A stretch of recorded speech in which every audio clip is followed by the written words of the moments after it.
ஹல்லேலூயா. கர்த்தருடைய பரிசுத்த நாமத்திற்கு மகிமை உண்டாவதாக. இந்த நாளிலும் கர்த்தராகிய இயேசு கிறிஸ்து நம்ம ஒவ்வொருவருக்கும் கொடுக்கிறதான நல்ல வார்த்தை நீதிமொழிகள் 1வது அதிகாரம் 33வது வசனம். எனக்கு செவி கொடுக்கிறவன் எவனோ அவன் விக்கினமின்றி வாசம் பண்ணி ஆபத்திற்கு பயப்படாமல் அமைதியாயிருப்பான். ஆமேன்.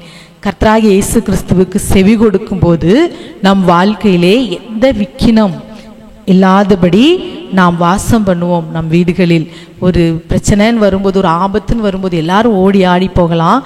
ஆனால் கர்த்தருக்கு செவி கொடுக்கிற பிள்ளைகள் அந்த ஆபத்து வரும்போது நாம் பயப்படாமல் அமைதியாக இருப்போமா. நாம் பயப்படாமல் அமைதியாக இருப்போம். மற்றவங்க ஆபத்து வரும்போது அங்கே எங்கே ஓடலாம், ஐயோ ஐயோன்னு சொல்லி அபயமிடலாம். ஆனால் கர்த்தருக்கு செவி கொடுக்கிற நாம் ஒவ்வொருவரும் விக்கினமின்றி வாசம் பண்ணி ஆபத்திற்கு பயப்படாமல் அமைதியாக இருப்போம். அப்படி ஆபத்து வரும்போது நாம் உலகத்தார் போல பயப்படாதபடி அமைதியாய் சுகமாய் சுகித்து ஒரு பாதுகாப்போடு வாழ வேண்டும் என்றால் நமக்கு முதலாவது தேவை நாம் அவருக்கு செவி கொடுக்க வேண்டும்.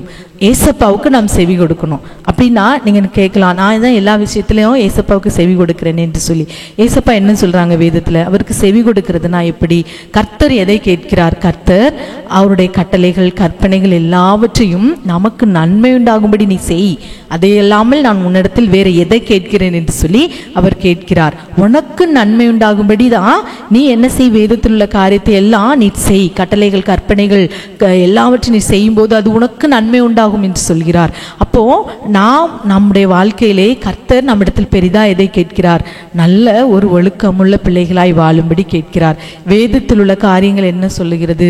பரிசுத்தமாய் இருக்கணும், அவருக்கு பிரியமாய் இருக்கணும், பயபக்தியாய் வாழ வேண்டும் என்பதை அல்லாமல் அவர் நம்மிடத்தில் வேறு எதையுமே கேட்கல. எல்லாரிடத்தில் அன்புள்ளவர்களாய் இருக்கணும், நல்ல கனிகளை கொடுக்கிறவர்களாய், நல்ல கிரியைகளை செய்கிறவர்களாய், நாம் ஆய்மாலம் இல்லாதவர்களாய், உண்மை உள்ளவர்களாய், நாம் ஒவ்வொரு நாளும் நேர்மையோடு இருக்க வேண்டும், நீதியோடு இருக்க வேண்டும், நீதிமான்களாய் இருக்க வேண்டும் என்றுதான் வேதம் நமக்கு வலியுறுத்துகிறது.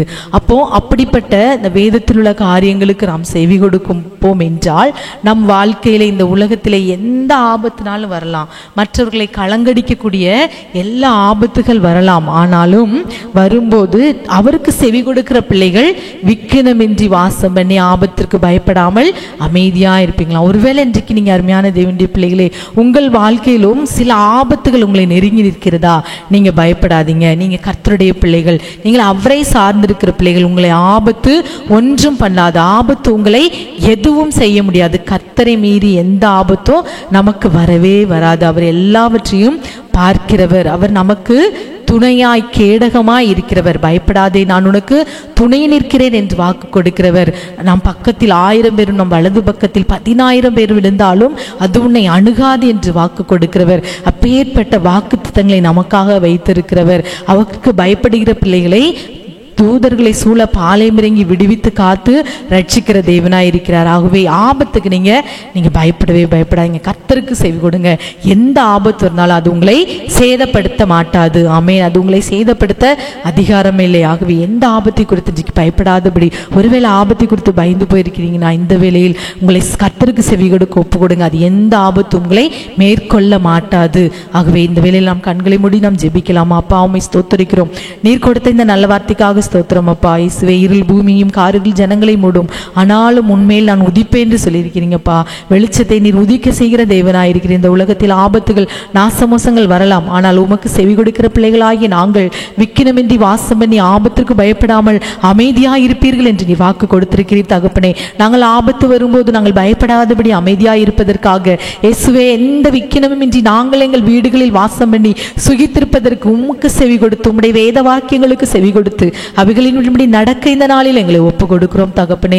அப்பா, உம்முடைய வேதத்தை ஒவ்வொரு நாளும் கருத்தாய் நாங்கள் வாசித்து தியானித்து அதன்படி நடக்கக்கூடிய கிருபையும் பாக்கியத்தையும் இந்த நாளில் எங்கள் ஒவ்வொருவருக்கு கட்டளையிடுங்க. உம்முடைய வேதத்தின் மேல் ஒரு பிரியத்தை தாங்கப்பா.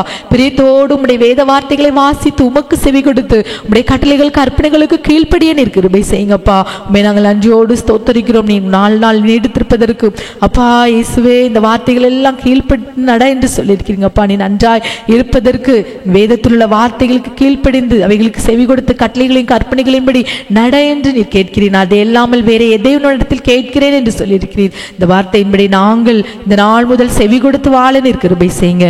பெரிய காரியங்களை செய்யுங்க. சகல துதி கனமாக்கி ஒருவருக்கே செலுத்துகிறோம். இயேசுவின் நாமத்தில் ஜெபிக்கிறோம் எங்கள் நல்ல பிதாவே. ஆமேன், ஆமேன்.